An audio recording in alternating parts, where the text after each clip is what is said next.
Hello everyone, नमस्कार। राजनीति विज्ञान के ऑप्शनल क्लासेस में आप सभी का स्वागत है। फ्रेंड्स, हमारी क्लास वेस्टर्न थिंकर को लेकर कंटिन्यू है और आज की क्लास में हम वेस्टर्न थिंकर मैकियावेली के सिद्धांतों को जानेंगे और जानेंगे कि मैकियावेली का सिद्धांत वर्तमान में किस प्रकार से दिखता है। और यह कहना अतिशयोक्ति नहीं होगी कि मैकियावेली ने जिन जिन बातों का अपने सिद्धांतों में वर्णन किया है वे सारे सिद्धांत हमें एक एक घटनाओं में वैश्विक स्तर पर जो मुद्दे हैं, जो समस्याएं हैं, उन सारी समस्याओं में मैकियावेली की उन बातों का स्पष्ट झलक है। और मैकियावेली के सिद्धांत को हम जानेंगे कि मैकियावेली ने राज्य कला का जो सिद्धांत दिया है, स्टेट क्राफ्ट का सिद्धांत दिया है, वह क्या है और स्टेट क्राफ्ट को उसने कैसे प्राप्त किया जाए, उसके बाबत उसने अपने तर्क दिए हैं। यानी कि राजा को तर्क दिया है कि राजा को किस प्रकार से होना चाहिए। हम उसके तर्कों को भी जानेंगे। और मैकियावेली का जो राज्य कला का सिद्धांत है, इस राज्य कला के सिद्धांत का महत्व क्या है, इंपॉर्टेंस क्या है और उसकी प्रासंगिकता क्या है।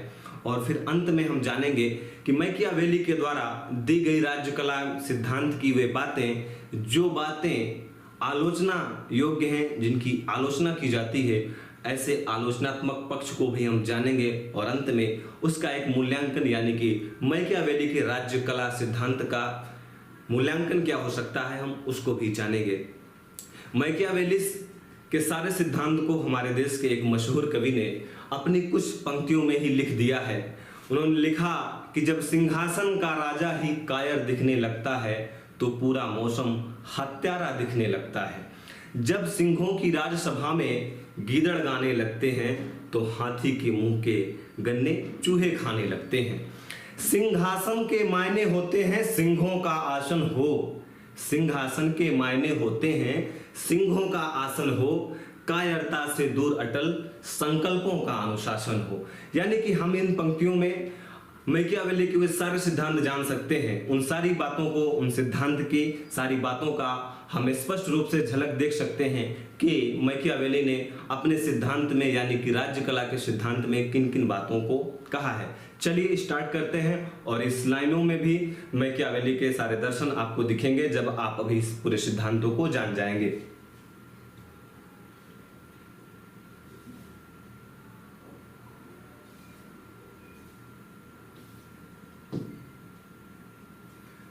मैकियावेली ने कहा, अब हम इसके अर्थ को जानते हैं कि जो राज्य कला का सिद्धांत है, इसका एक अर्थ, यानी कि इसकी एक थोड़ी सी बैकग्राउंड जानते हैं। मैकियावेली ने कहा कि राजा के द्वारा किए गए वे सारे नैतिक और अनैतिक कार्य अच्छे होते हैं यदि उन कार्यों से राज्य का सुदृढ़ीकरण हो, राज्य की सीमाओं की सुरक्षा हो, राज्य का विकास हो। यानी कि मैकियावेली अपने राज्य कला सिद्धांत में कहता है कि राजा को अपने राज्य के विकास के लिए, राज्य के मजबूती के लिए, राज्य की सीमाओं की रक्षा के लिए या अन्य वे गतिविधियां जिनसे राज्य सुचारू रूप से संचालित हो, ऐसे कार्यों को करने के क्रम में राजा अगर अनैतिक कार्य भी करता है, अनैतिक कार्य का मतलब झूठ बोलता है, किसी को मार देता है, किसी की हत्या करा देता है, परमाणु बम से अटैक कर देता है, दो वर्गों को आपस में ही लड़ाकर अपनी सत्ता को मजबूत कर लेता है, तो ये सारे कार्य जो अनैतिक हैं वह नैतिक माने जाएंगे। बस उसका परिणाम यह हो कि राज्य मजबूत हो, राजा मजबूत हो, राजा की जो सत्ता है वह सुदृढ़ीकरण हो। इसी संदर्भ में मैकियावेली ने राज्य कला का सिद्धांत दिया। और राज्य कला के सिद्धांत में उसने जो सारी बातें कही हैं वो राजा को बोली हैं कि राजा, आपको अपने राज्य को बनाए रखने के लिए, राज्य की मजबूती के लिए आप वो सारे कार्य करें जिन कार्यों को मैं आपको बता रहा हूं। पहला उसने बताया कि राजा को शेर की तरह और लोमड़ी की तरह होना चाहिए। यानी कि शेर जैसा शक्तिशाली और लोमड़ी जैसा चालाक होना चाहिए। क्योंकि अगर राजा कायर है तो राज्य अधिक दिनों तक नहीं चल सकता है। राज्य के लंबे समय तक सर्वाइवल के लिए यह आवश्यक है कि उस देश का राजा शक्तिशाली हो, मजबूत हो, दुश्मनों को परास्त करने की क्षमता रखता हो। सिंह इज किंग क्यों कहा जाता है कि शेर अगर जिस टारगेट को पकड़ लेता है, उस टारगेट को जब तक वह कैप्चर नहीं कर लेता तब तक वह रुकता नहीं बीच में, चाहे उसको भूख मिटाने के लिए कई ऑप्शन अवेलेबल हो। तो राजा का जो सिद्धांत है, राजा का जो विजन होना चाहिए, क्लियर होना चाहिए कि अगर हमने अटैक कर दिया है यूक्रेन पर, देख रहे हैं ना, रूस अटैक कर दिया है और उसने बोल दिया है कि जब तक आप हमारी शर्तों पर नहीं आएंगे युद्ध का विराम नहीं होगा। आपको जिससे भी सहायता लेनी हो यूक्रेन ले लो, लेकिन हम अपने अटैक को बंद नहीं करेंगे। विश्व के लगभग देशों ने रूस के विरुद्ध अपनी बातों को रखा, यूएनओ तक पहुंचे, लेकिन यूएनओ तक जाने के बाद भी, वैश्विक तनाव के बाद भी, वैश्विक प्रतिबंधों के बाद भी रूस रुका नहीं, रूस थमा नहीं और रूस लगातार कॉन्टिन्यूअस रूप से यूक्रेन पर अटैक कर रहा है। तो ये क्या दिखा रहा है कि वहां का जो राजा होना चाहिए उसे स्ट्रांग होना चाहिए, और राजा को अपनी स्ट्रांग पोजीशन बनाने के लिए क्या जरूरी है? राजा को अपनी स्ट्रांग पोजीशन बनाए रखने के लिए मैकियावेली ने कहा कि राजा के पास सैनिक होने चाहिए। क्या? सैनिक, यानी कि सैन्य शक्ति राजा की मजबूत होनी चाहिए, और सैन्य शक्ति में मजबूत होने से ही राज्य की सुरक्षा हो सकती है। आज यूक्रेन इतनी तबाही को क्यों झेल रहा है? अगर उसके पास सैन्य शक्ति मजबूत होती तो यूक्रेन का जो हश्र है, यूक्रेन की जो इतनी तबाही है, वह तबाही नहीं होती। 1962 में जब चीन से भारत हारा, क्यों हार गया? भारत के तत्कालीन प्रधानमंत्री, जिनके हाथों में भारत की सुरक्षा थी, सुरक्षा की बागडोर थी, उस बागडोर में जब जो सैन्य सुरक्षा थी, जो सैन्य ताकत थी, वह भारत के पास नहीं थी। और उसका परिणाम क्या हुआ कि भारत का एक भूभाग, भारत का मस्तिष्क कहा जाने वाला जम्मू कश्मीर का एक भाग, जो कि चीन के द्वारा अधिग्रहित कर लिया गया और भारत की संप्रभुता वहां पर खत्म हुई और भारत की भूभाग को चीन ने ऑक्यूपाइड कर लिया, अपने भाग में मिला लिया। जम्मू कश्मीर का क्या मुद्दा हुआ? आज जो पीओके है, पाक ऑक्यूपाइड कश्मीर, अगर हमारा राजा मजबूत होता तो ये हालात नहीं होते। जम्मू कश्मीर का मुद्दा जब वहीं खत्म हो गया होता। और आज भी जब हमारे देश के राजा मजबूत होंगे तो पीओके भारत का होगा। यही सलाह दे रहा है मैकियावेली कि राजा को मजबूत होना चाहिए, और राजा की मजबूती के लिए परम आवश्यक वस्तु है सैन्य शक्ति। दूसरी बात इसने कही कि सैन्य शक्ति मजबूत होनी चाहिए। आज आप देखते हैं वैश्विक स्तर पर लोग कहते हैं निशस्त्रीकरण करो, लेकिन कोई ऐसा देश बताओ जो अपनी सैन्य शक्ति को मजबूत ना कर रहा हो। परमाणु बम भारत ने क्यों बनाया? पाकिस्तान ने परमाणु बम क्यों बनाया? अमेरिका ने परमाणु बम क्यों बनाया? मैकियावेली ने बोला था कि बना लेना अगर आप चाहते हो लंबे समय तक सर्वाइवल करने के लिए, अगर आप राज्य को बचा के रखना चाहते हो तो ये आपका दायित्व है कि आप अपनी सैन्य शक्ति को मजबूत रखोगे। और इसी सैन्य शक्ति में मैकियावेली ने कहा कि राजा को भाड़े के सैनिक नहीं लाने चाहिए। क्या? भाड़े के सैनिक नहीं लाने चाहिए। भाड़े के सैनिक का मतलब आप देखिए, यूक्रेन बोल रहा था नाटो के सैनिक आएंगे हमारी रक्षा के लिए। नाटो के सैनिक कौन? भाड़े के सैनिक, यूक्रेन के संदर्भ में। और इन भाड़े के सैनिक वहां पहुंचे भी नहीं, और हश्र क्या हुआ कि एक बड़े भूभाग को रूस ने यूक्रेन से अलग कर दिया है और ले भी लेगा, क्रीमिया को ले ही लिया है। और ये भाई साहब यूक्रेन वाले बोल रहे थे अमेरिका साथ दे देगा, ब्रिटेन साथ दे देगा, जर्मनी साथ दे देगा, फ्रांस साथ दे देगा। वहां से जो सैनिक आएंगे वो यूक्रेन के संदर्भ में भाड़े के सैनिक होंगे। और मैकियावेली ने कहा था भाड़े के सैनिकों से राष्ट्र की सुरक्षा नहीं, राष्ट्र की तबाही होती है। और मैंने आपको पहले ही बताया कि मैकियावेली की कही गई एक एक बात आज प्रासंगिक है। आप देख लीजिए यूक्रेन के संदर्भ में। यूक्रेन को लगता था कि ये लोग सेना भेजेंगे, हम युद्ध की शंखनाद कर दे, बस हमें तो मात्र दुधुम भी बजाना है, हमें युद्ध का शुभारंभ कर देना और हमारी रक्षा के लिए नाटो से लगाए पूरा पश्चिम आ जाएगा। लेकिन यूक्रेन की ताकत के सामने पूरा नाटो पूरा पश्चिम त्रस्त है, परेशान है और अमेरिका जनमत बना रहा है। भैया भारत वाले कुछ बोल दो। भारत बोल के क्या करेगा? भारत बोल ही देगा रूस को, तो क्या रूस रुकने वाला है क्या जी? नहीं रुकेगा, क्योंकि रूस का जो राजा है वो मजबूत है, शेर है, और उस शेर को शेर बनाने वाली उसकी जो शक्ति है, सैन्य शक्ति है, वो बहुत स्ट्रांग है। भारत को कहते हो कि बोलो, अरे हम कहते हैं क्यों बोले, तुम अटैक कर दो। अमेरिका कहता है रूस के विरुद्ध बोलो, हम कहते हैं भारत बोले क्यों, आप अटैक कर दो रूस पर।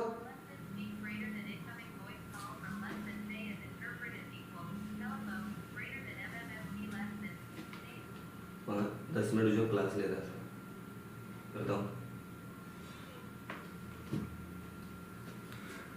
भाई। आप इतना यूक्रेन के पक्ष में हैं, आप यूक्रेन के इतने चाहते हैं, तो आप यूक्रेन की रक्षा करिए। और यूक्रेन तबाह क्यों हो रहा है? आपकी पॉलिसी की वजह से। आप नाटो का विस्तार कर रहे हैं, भारत थोड़ी नाटो का विस्तार कर रहा है। भारत तो कहता है कि नाटो और की प्रासंगिकता नहीं, नाटो खत्म करो, निशस्त्रीकरण की बात करो। आप कहते हैं नहीं खत्म करेंगे, हम नाटो का विस्तार करेंगे। और आपकी नीतियों की वजह से आज यूक्रेन तबाह है। और आप कहते हो बोलिए, कुछ बोलिए। क्यों बोले भाई? अगर बुलवाना है तो आप एक्शन लीजिए, आप रूस पर अटैक करिए और बचाइए अपने मित्र को। आपके ही प्रलोभन पर तो यूक्रेन बर्बाद हो रहा है। तो मैकियावेली ने कहा कि राजा को अपनी सैन्य शक्ति का विस्तार करना चाहिए, सैन्य शक्ति का सुदृढ़ीकरण करना चाहिए, और भाड़े के सैनिकों पर कभी भरोसा नहीं करना चाहिए। वाह मैकियावेली, जो बोले वही हुआ। और इसमें ही सैनिक शक्ति में ही उसने कहा कि सैन्य विस्तार होना चाहिए। आज आप देखते हैं ना, भारत कितनी मिसाइलें बना रहा है। क्यों बना रहा है? सतह से सतह पर मार करने वाली मिसाइल बना रहा है, हवा से मार करने वाली मिसाइल बना रहा है, जल से पनडुब्बियों के माध्यम से मिसाइल बना रहा है, परमाणु बम लॉन्च करने की कैपेसिटी डेवलप कर रहा है। भाई राज्य की सुरक्षा के लिए। फिर इसी में अगली बात उसने कही कि राजा को बहुरूपिया होना चाहिए। कैसे बताते हैं? मैकियावेली ने कहा कि राजा को बहुरूपिया होना चाहिए। क्यों?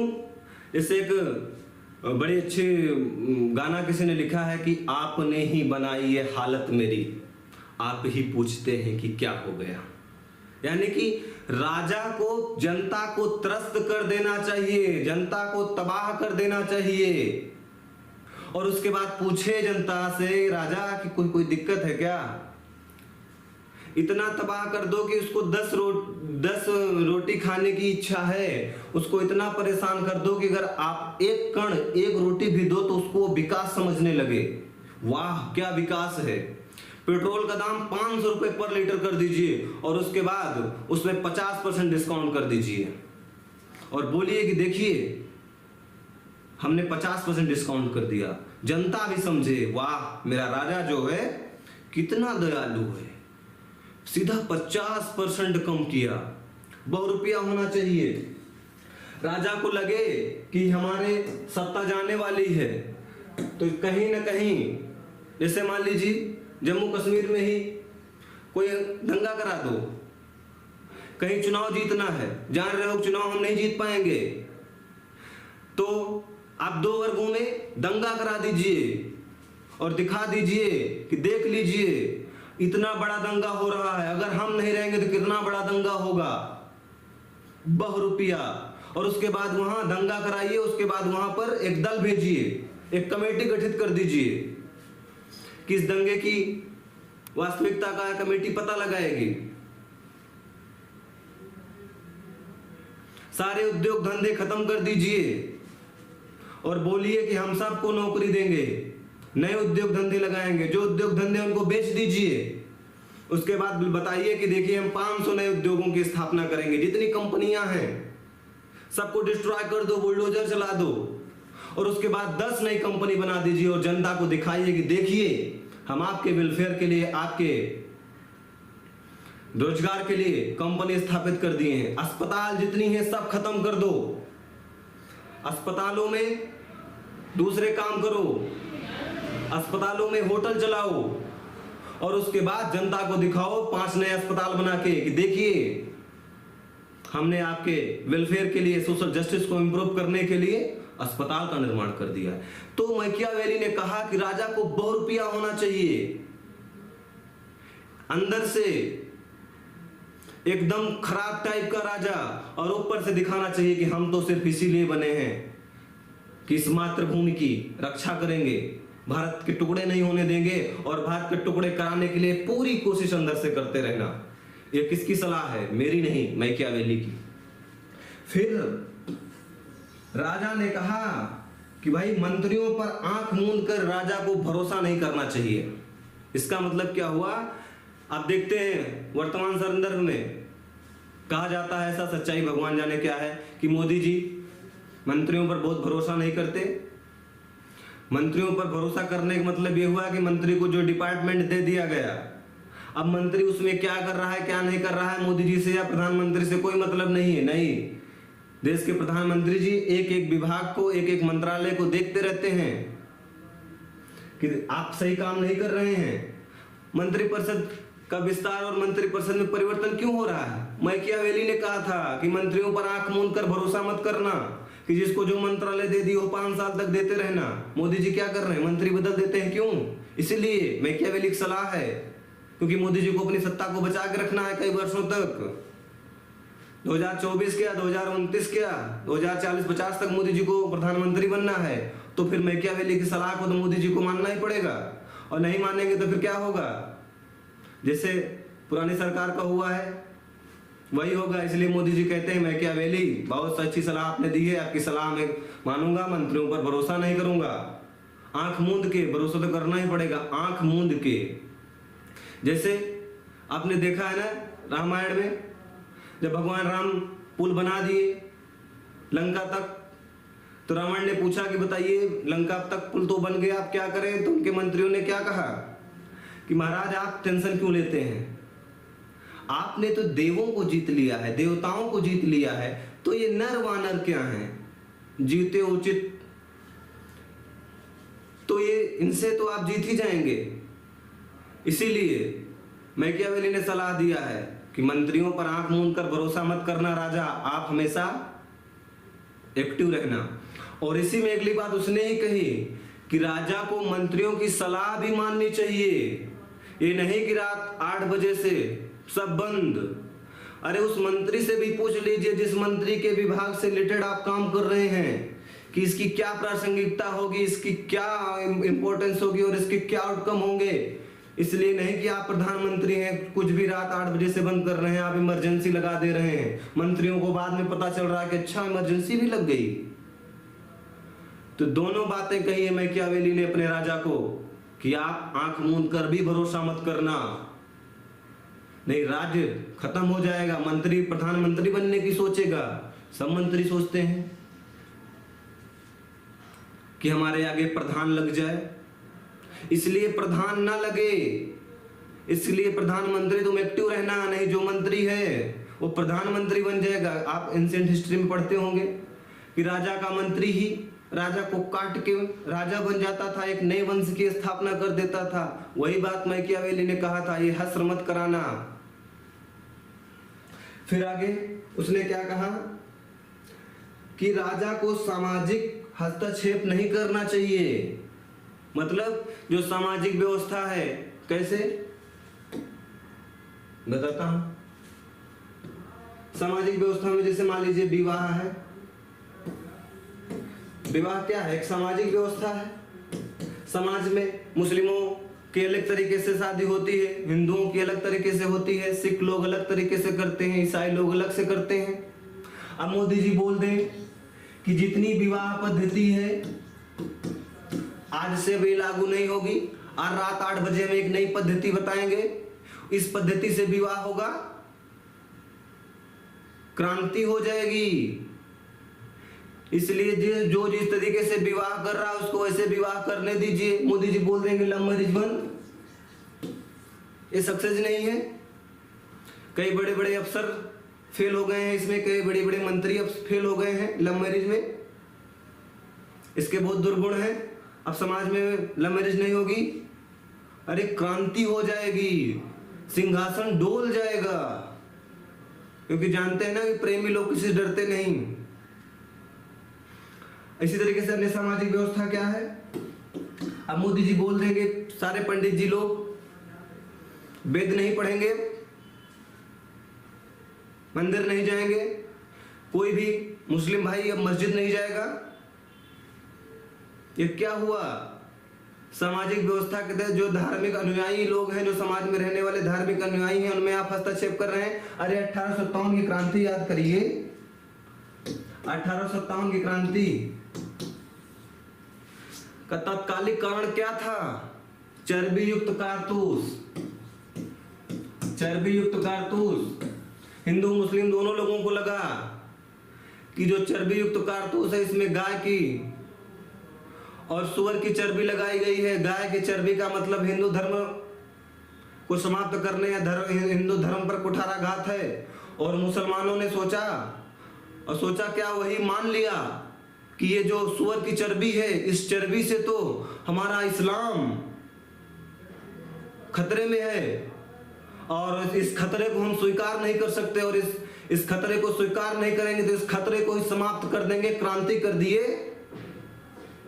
कितनी बड़ी क्रांति थी! भारत का प्रथम स्वतंत्रता आंदोलन वीर सावरकर साहब ने कहा।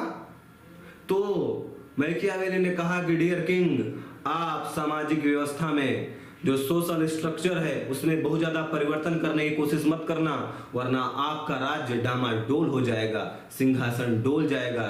लोग कहेंगे सिंहासन खाली करो, जनता आती है। फिर अगली बात मैकियावेली ने कहा कि आप योजना बनाते रहना। राजा को कहा कि आप खूब योजना बनाते रहना। और आप जानते हैं मध्यकालीन में एमबीटी पढ़ते ही होंगे। मध्यकाल में मोहम्मद बिन तुगलक ने, जिसके बारे में कहा जाता तुगल की फरमान, खूब योजना बनाया, सिक्का बंद कर दिया, कर बढ़ा दिया, सैन्य राजधानी परिवर्तन कर दिया, सैन्य अभियान किया। तो वो भी पढ़ लिया होगा। खैर वो कहां पढ़ लिया होगा, वो तो तब था ही नहीं। लेकिन एमबीटी की योजना क्या थी? मैकियावेली से मैच खा रही है। आज आप देखते हैं, अभी मोदी साहब ने कल ही परसों 2 दिन 3 दिन पहले एक योजना लॉन्च कर दी, एक मिशन वात्सल्य। ये सब क्या है? मैकियावेली है। अरे भले उसका उद्देश्य है, और मैकियावेली का भी तो उद्देश्य है राज्य का सुदृढ़ीकरण करना। और राज्य के सुदृढ़ीकरण का मतलब ये थोड़ी होता है कि राज्य को केवल सैन्य शक्ति के आधार पर मजबूत करना। राज्य के सुदृढ़ीकरण का मतलब ये हुआ वहां के नए जो नागरिक हैं वह सुखी हो, वो भूख से परेशान न हो, पानी पीने को मिल जाए। तभी तो मोदी जी कह रहे हैं हर घर नल योजना हम लाएंगे। ये क्या है? सब योजना ही तो है। रोज एक योजना बनाओ, पुरानी योजना को समाप्त कर दो। 500 योजनाएं। अब राजा क्या करेगा भाई? मान लीजिए महिला क्षेत्र, महिलाओं के विकास के लिए योजना बनाना है और मैकियावेली के सिद्धांत को भी मानना है। तो राजा को योजना बनाना है तो महिलाओं के क्षेत्र में जो योजनाएं पहले से बनी है इनको समाप्त करो, और महिलाओं के विकास के लिए 5 योजना बनाओ। लोगों को लगे वाह, यही सरकार है जो महिलाओं के लिए कुछ कर सकती थी। इसके पहले की सरकारें तो नाकामा थी, कुछ नहीं करी। लेकिन सब यही कर रही हैं। हाँ, अटल जी भले कहते थे कि योजनाओं को बनाने से कोई लाभ न होगा जब तक योजनाओं को क्रियान्वयन न किया जाए। अटल जी खुद ही राजनीति विज्ञान के पितामह थे, तो मैकियावेली सिद्धांत को क्या मानेंगे? अटल जो कभी टले नहीं, किससे? देश सेवा से।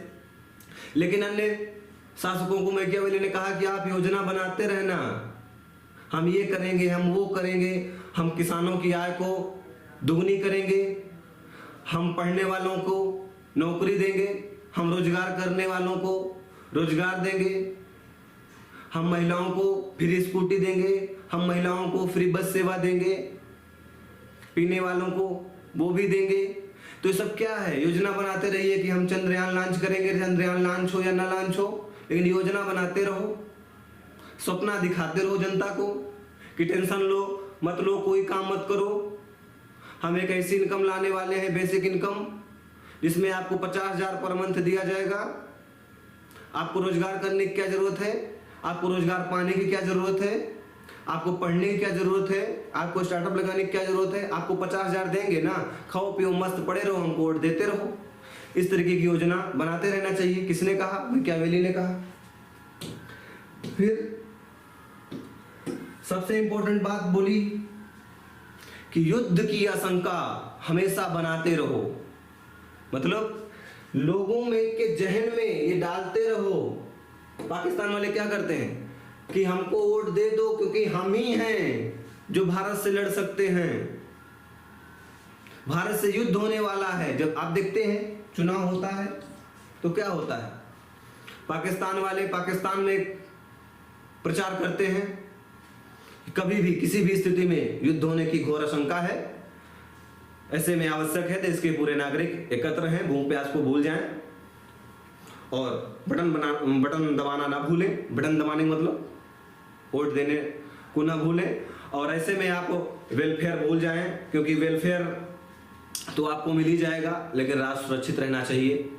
और आप लोगों का कर्तव्य है कि आप सामाजिक योजनाओं पर, सामाजिक लाभ पर ध्यान न दें। आपके पास जो पैसा है वो डोनेट कर दें, एक फंड बना दें, उस फंड में सारा पैसा डाल दीजिए आप लोग। जब हम इस युद्ध को जीत जाएंगे तो ये सारा फंड आपको डबल करके, तिबल करके, चौबल करके दे दिया जाएगा, क्योंकि युद्ध होने वाला है।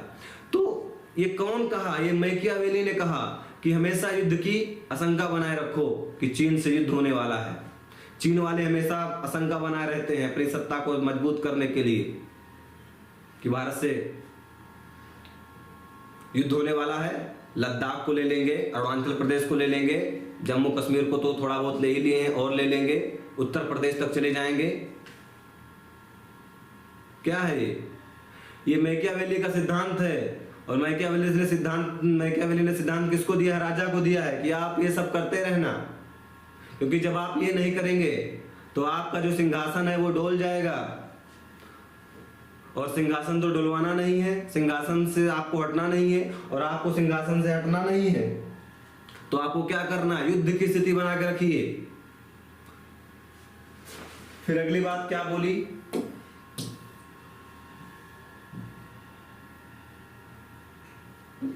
अगली बात मैकियावेली ने कहा कि राजा को सामाजिक जो न्याय है, क्या सामाजिक न्याय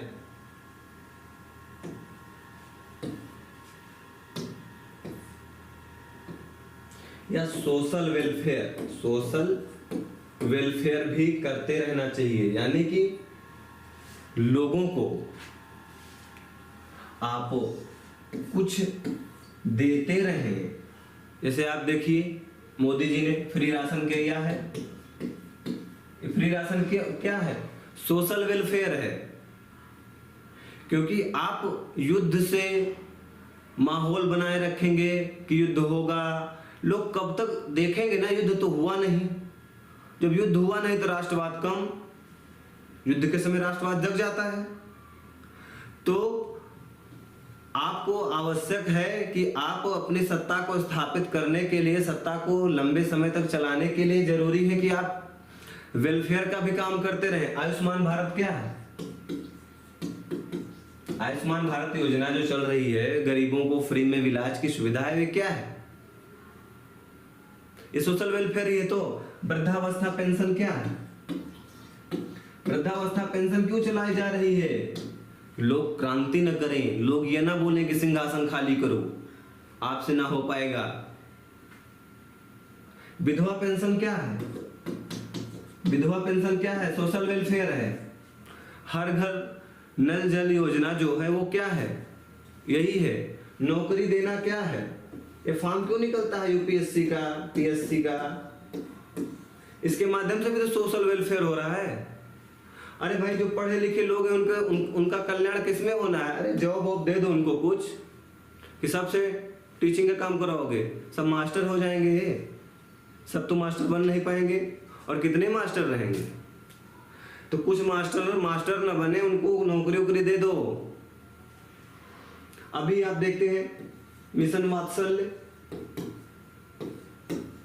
मिशन वात्सल्य क्यों चलाया गया, अरे भाई इसमें कहा गया कि जो हमारे देश के बच्चे हैं इनके विकास के लिए जो चीजें आवश्यक हैं वो सारी चीजें हम प्रोवाइड कराएंगे, ताकि हमारे देश के जो बच्चे हैं मजबूत रहें, इनका बौद्धिक विकास हो, इनका शारीरिक विकास हो, इनका मानसिक विकास अच्छा से हो, इनकी ट्रैफिकिंग ना हो जाए, इनका शोषण ना हो जाए। इन सारे शोषणों से हमें बचाना है। इसलिए सरकार ने मिशन वात्सल्य लाया। तो ये सब जो सलाह थी, ये सब सारी जो सलाहें हैं, ये किसने दिया? मैकियावेली ने। किसको? राजा को। तो अभी आप यहां तक ये चीज समझ गए होंगे कि मैकियावेली का जो राज्य कला का सिद्धांत है वह इस बात पर फोकस करता है कि राज्य के सुरक्षा के लिए, राज्य की मजबूती के लिए, राज्य के विकास के लिए किन किन बातों का ध्यान रखना चाहिए जिससे उस राज्य का निरंतर विकास होता रहे, वहाँ की जो शासन सत्ता है वह शासन सत्ता मजबूत रहे, वहाँ पर क्रांति ना हो जाए, लोग क्रांति ना कर दें। क्रांति मतलब राजा को सिंहासन से हटा दे, ये सब ना हो। राजा अपनी सीमाओं की रक्षा के लिए अपनी सैन्य शक्ति का विस्तार करता रहे। राजा इस क्रम में अपने सैनिकों पर भरोसा करे, भाड़े के सैनिकों पर भरोसा ना करे, क्योंकि भाड़े के सैनिकों में राष्ट्र प्रेम नहीं होता। और राष्ट्र की सुरक्षा के लिए नेसेसरी है कि वहाँ के जो नागरिक हैं उनमें अपने राष्ट्र के प्रति प्रेम हो, कि मर जाएंगे लेकिन जब तक जिंदा हैं आप हमारी सीमा में घुस नहीं पाएंगे। इस प्रकार का जो जज्बात होता है वह अपने देश के उस मातृभूमि पर जन्म लेने वाले सैनिकों में होते हैं। इसी बात को तो राजनीति विज्ञान के पितामह पंडित चाणक्य ने भी कहा है कि विदेशी गोत्र से उत्पन्न संतान कभी राष्ट्रहित नहीं कर सकती। विदेशी गोत्र से जो संतान उत्पन्न हुई है, अगर वो संतान सैनिक के रूप में भी होगी तो वह आपकी रक्षा नहीं करेगी, वह विदेशी लोगों से मित्रता करके आपके प्रति घात कर देगी और आपके एकता को, आपकी अखंडता को वो तबाह कर देगी। ये सिद्धांत मैकियावेली का था, जो कि हमारे देश के जो राजनीति विज्ञान के पितामह हैं चाणक्य जी, उनसे भी मेल खाता है। तो इन सारी बातों को मैकियावेली ने कहा। तो ये था मैकियावेली का सिद्धांत जो कि राज्य कला से संबंधित था।